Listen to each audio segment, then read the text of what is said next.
statement, and we'll open it up after that. Yeah, sure. Thank you everyone for being here. Just wow, what a great game. Just proud of our team. I'm always proud of our team. We've got great young women in our program. I love their tenacity. I love their fearlessness. I love their grit and toughness. It's what we're built upon, you know. So for a game like this that a large part of the world said no to, you know, a large part of the world said, why would you play that game? It was everything that we wanted. You know, we wanted a challenge. We wanted to take our team into the national spotlight so that I could show the world how great they are. So really proud of how we played, proud of how we competed, and I think it's going to be a great year. It's a great start to the year, I should say. Patrick has the microphone. Coaching also for the players. You said the other day you can't win a national title on day one, but this can be huge for this program. What does this mean? What do you think this can mean for this program as you guys are trying to elevate? Well, like I said, we have so many incredible young women in our program. They are just absolutely awesome. So for me to have them on a national stage where people, I know how great they are. I want the world to know how great they are. You know, they're great teammates, they're great students, they compete. Like I said, they're totally fearless, you know, so for me, I want the world to know, you know, and we did that today. Coach Martinez, it looked like the game plan was to be really physical with Angel Reese. Did you feel like you took out of our game that way? I don't know. I think for the most part, we are a pretty physical team. We're always the underdog. We don't have a single 5-star kid or McDonald's All-American, so we're built on toughness. You know, we're built on game plans and executing and things like that. So it wasn't necessarily, you know, Angel Reese in particular. We just wanted to play our style of basketball.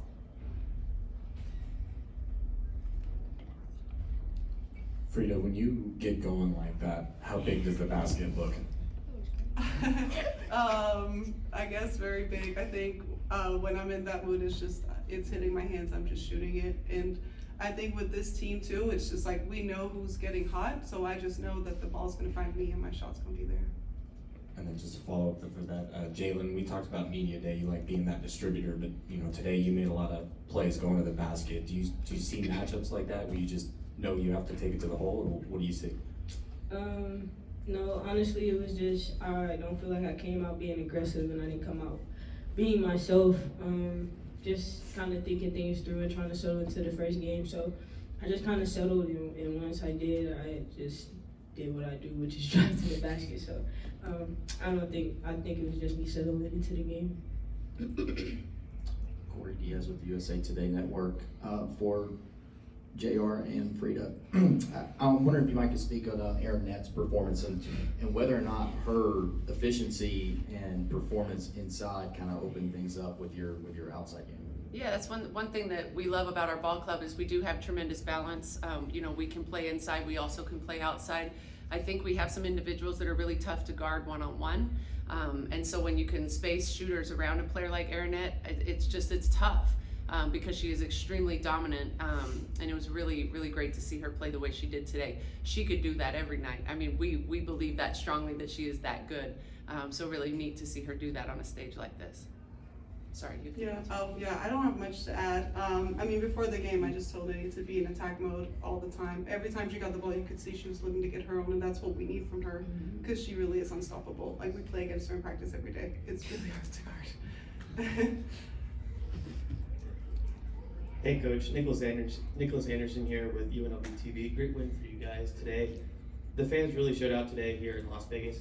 How did that affect, how big did that affect regarding the win for you guys today?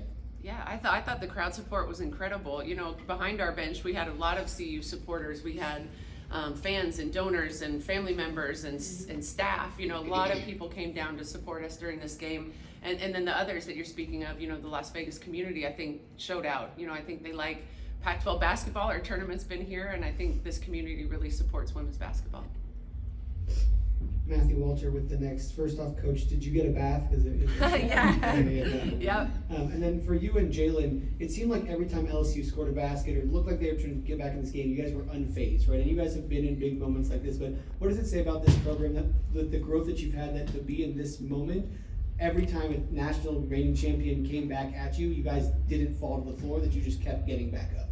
Yeah, Coach T did a really great job with the scouting report. So we talked about LSU a fair amount this week, obviously. But as we got closer and closer to the game, our attention turned more towards ourselves, as far as what do we need to do, to be successful. And so I think when you have that mindset, kind of internal focus of doing your job, executing, knowing the game plan, staying together, things like that, it allows you to face, adversity or a run or something like that with good composure. I would just add to that. Actually, me and Coach Jay, Frida was on that team too when we beat Stanford. And I actually watched that press conference before this game. And I remember talking then about how we just made our minds up. And I think tonight that was the mentality for all of us. We just made our minds up that no matter what, we were going to go out there and compete and we weren't going to lose. And I feel like I felt that across the board, coaches, teammates, family, fans, like everybody believed that was with us. And to be honest, that's all we ever needed on this team. Like when we make our minds up and we believe in ourselves, I think we can truly be unstoppable. So I think that was just what tonight was about. For Coach and Frida, you take the lead going into halftime, but it felt like the first 5 minutes of that third quarter were going to be huge. Whether LSU was going to get back in it or whether you guys were going to not let them.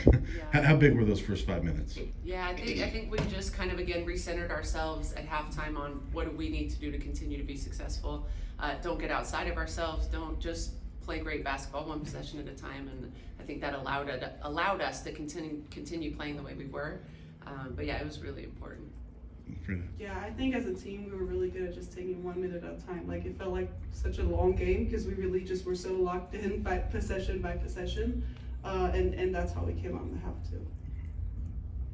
In that second half, you guys made the switch to the zone defense and it seemed to really confuse LSU. Was that a matchup particular to the Tigers, or did you guys see something that you could take advantage of?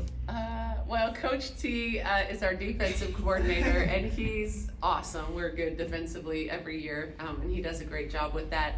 I think he actually was just trying to irritate Jalen by playing two because it's not her favorite. I'm kidding, but no. I mean, I think he knew that if we needed to have a different look defensively, that was something we could go to. Although we haven't practiced it in like 2 weeks, so I didn't think he would go to it. But it was a good change of pace for us. Can I ask why you don't like playing zone? We're gonna keep that in the back pocket. Ask me when the season's over and I don't have to come back.